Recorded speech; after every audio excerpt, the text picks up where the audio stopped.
In southern Gaza, aid centers meant to offer hope have become death traps. Desperate families send their children to these sites, hoping for food but risking their lives. The distribution points, managed by private contractors and overseen by Israeli soldiers, are fraught with danger. The air is thick with tension. Every trip for food is a gamble with death. International organizations have documented a horrifying reality. Seeking aid is now a deadly risk. The promise of relief has become a lure into violence. Witnesses describe sudden gunfire, people falling, and chaos erupting without warning. There are no front lines, just invisible threats from sniper rifles. Doctors report that the most frequent victims are children and teenagers. Families are left shattered. A son sent for bread never returns. A daughter is carried home wounded. The rules of engagement have dissolved. Humanitarian sites are now arenas of violence. Aid points, meant to prevent famine, have become kill zones. The simple act of seeking food is punished with a bullet. The international community's efforts to help have inadvertently created new dangers. In Gaza, survival itself has become a deadly test. The line between sanctuary and trap has vanished. From Nasser Hospital, Professor Nick Maynard, a British surgeon, describes a chilling pattern. He witnessed children arriving in waves each day with similar wounds, headshots one day, abdominal wounds the next. This was not random chaos, but a calculated, systematic targeting. Maynard called it a game played by snipers, turning children into targets. He recounted the death of a 12-year-old boy shot while seeking food, one of many young victims. The surgeon's testimony exposes a brutal truth. These are not accidents but deliberate acts. The aid centers are death traps, and the children are the prey. Maynard's words cut through political rhetoric, revealing a targeted campaign against the innocent. His experience forces the world to confront the reality. The violence is intentional. The healers on the ground are witnessing a deadly sport, not just a war. The world must reckon with these accounts.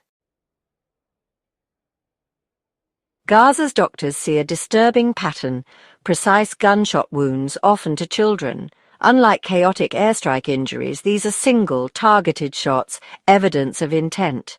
U.S. surgeon Dr. Mark Perlmutter confirms children are shot twice, a double tap meant to ensure death.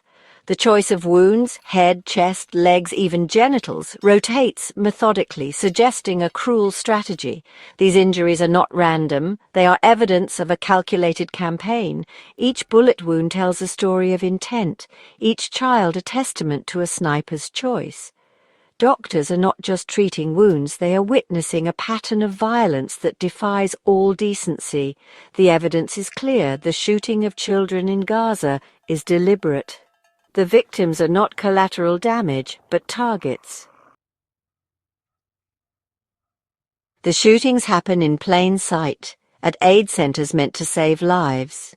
Gaza Humanitarian Foundation sites, backed by the US and Israel, have become epicenters of violence. Crowds gather for food, but the system designed to help them makes them vulnerable.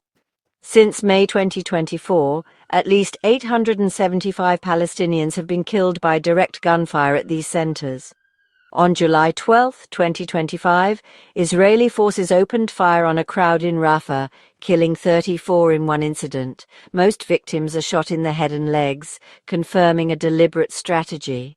The aid centers, controlled by Israeli soldiers and private contractors, are now killing fields. The snipers operate from safety, targeting civilians whose only crime is hunger. The aid itself has become bait in a deadly game. The international effort to feed the starving has created new dangers. Every day the act of seeking food is met with lethal force. Behind the numbers are children whose lives are shattered. Hospital beds in Gaza hold not just patients, but stolen childhoods. Professor Maynard remembers a 12-year-old boy who died seeking food for his family, a story repeated countless times. Defense for Children International documents case after case: 6-year-old Mohammed killed by a drone, 2-year-old Hani shot by a tank. Dr. Perlmutter calls it genocide, blaming the international community for complicity. Teenage boys sent for food become prey. Survivors are left with scars that may never heal. They witness friends die, endure pain, and lose their innocence far too soon. Their stories are whispered from hospital beds, a testament to a conflict without mercy. The doctors' voices are filled with rage and despair. The world's inaction is a silent accomplice. These children should be playing, not fighting to survive. Their futures have been stolen in an instant. Each story is a plea for the world to remember their humanity. The numbers in Gaza are staggering, each one a life lost or forever changed. Since May 2024, at least 875 Palestinians have been killed at aid centers, most by direct gunfire.